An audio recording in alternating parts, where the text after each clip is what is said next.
emphasize this hygienic and congenial surrounding is that these are the surroundings which stimulate recovery. I always tell my nurse, somebody said that I'm very fond of the women. I don't know who does. But I preach to my nurse that a nurse will be very smart and make the best of her natural needs. Because when a patient is in hospital and very ill and falls into coma, and you know how people don't die just like that, you know.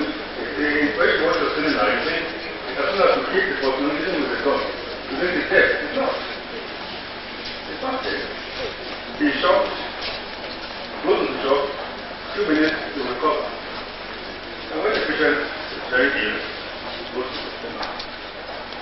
And then he rambles and rambles, and then he comes back again, and he opens his eyes. If he finds a charming, smiling nurse,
the Vice President of the Federal Republic of Nigeria, Admiral Augustus Aikomu, the Chairman of this occasion, Vice President Admiral Augustus Aikomu, who is in our midst this morning, despite his tight schedule at this point in time in our national political history, to represent Mr. President.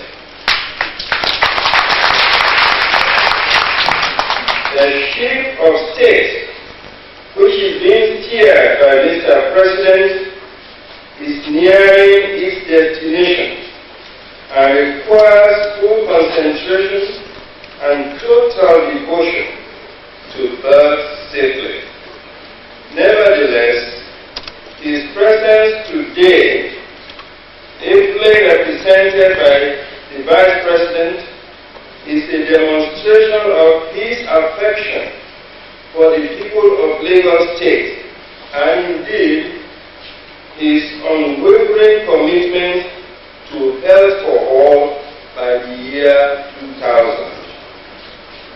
Today, my heart overflows with profound gratitude to the Almighty God, who has made it possible for me to have the privilege of welcoming Mr. Vice President to this ceremony and to play the historic role of being part of the success story of the launching of the 200 million naira development fund of the Lagos Island Maternity Hospital, otherwise known as the Baby Factory of Nigeria, and the General Hospital, Lagos. The chairman of this occasion, the chief launcher, invited guests, eminent ladies and gentlemen, I welcome you all.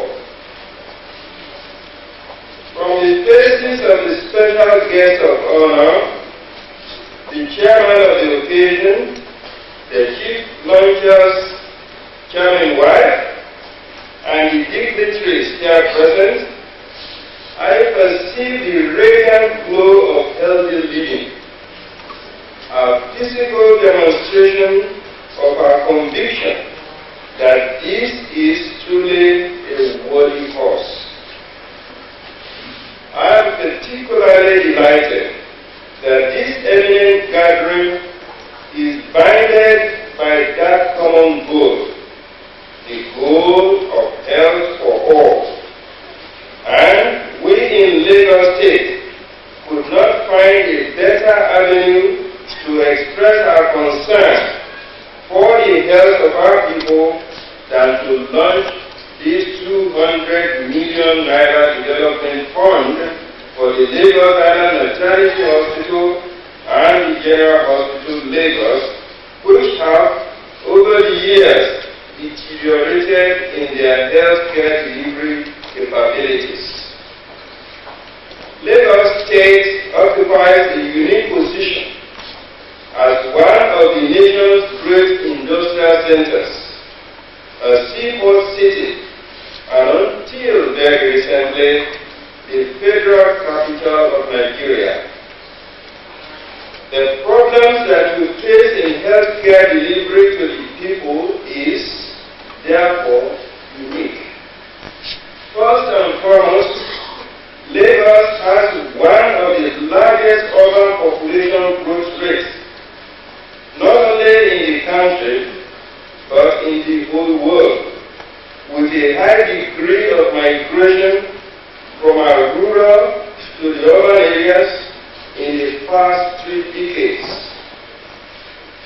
In 1960, for example, when Lagos Island Maternity Hospital was built, the Lagos metropolis had a population of about 500,000 or so.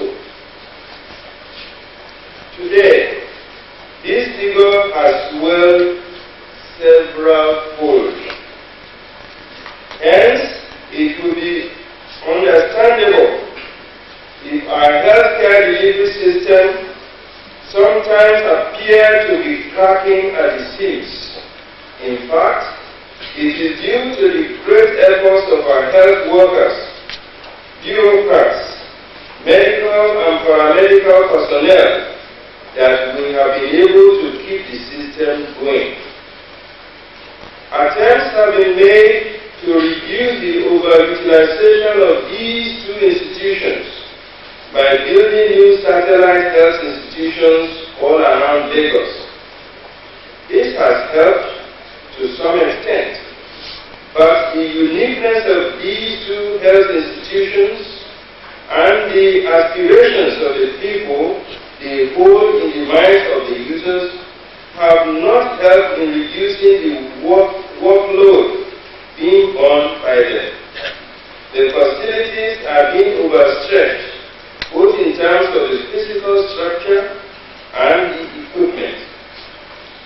There is therefore an urgent necessity for us to expand our services in the institutions, basic infrastructures, hospital equipment, training of personnel, etc.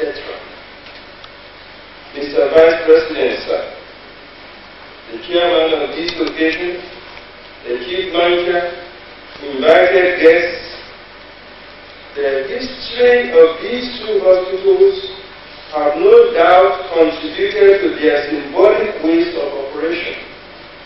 It may interest you all to note that the gynecological aspect of the functions of the Lagos Island Maternity Hospital were, up till 1985, practiced in the General Hospital. A more interesting fact is that while Lady Robertson, wife of the then Governor General of Nigeria, commissioned the Lagos Island Maternity Hospital in July 1960, the Prince of Wales, who later became King Edward VIII of Great Britain, had earlier in 1925 officially opened the main wards of the General Hospital, Lagos. It is therefore not surprising that today we are performing the launching of the development fund of these two hospitals jointly. It is our determination that these two hospitals will continue to play the role model they have been playing in healthcare delivery in Nigeria. Our health budget for the year is 204.15 million naira. This represents about 7.8% of the total budget, which is quite more than the 5% stipulated by the World Health Organization. This will even be less adequate in purchasing power, considering the current prices of equipment, drugs, etc. The amount may barely be enough to cover these items alone. Health is wealth, so says the adage.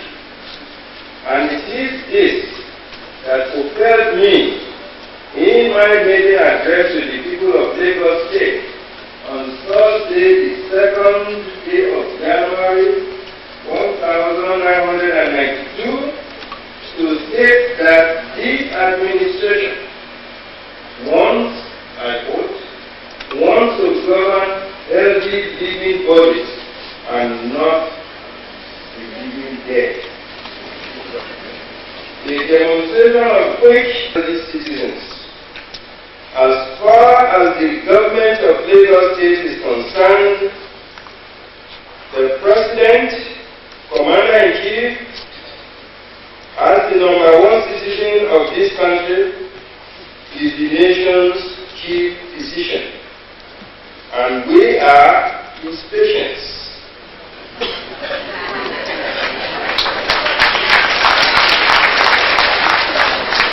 It is to be noted that the will to survive is very strong within us, and we as patients are awaiting his prescription.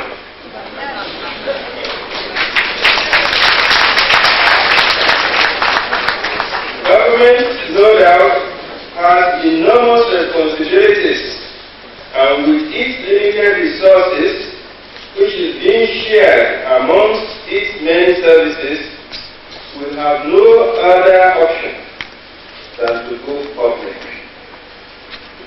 This is a way of demonstrating the fact that the hospitals belong to all of us, and we, therefore, have a stake not only in their survival, but operationally.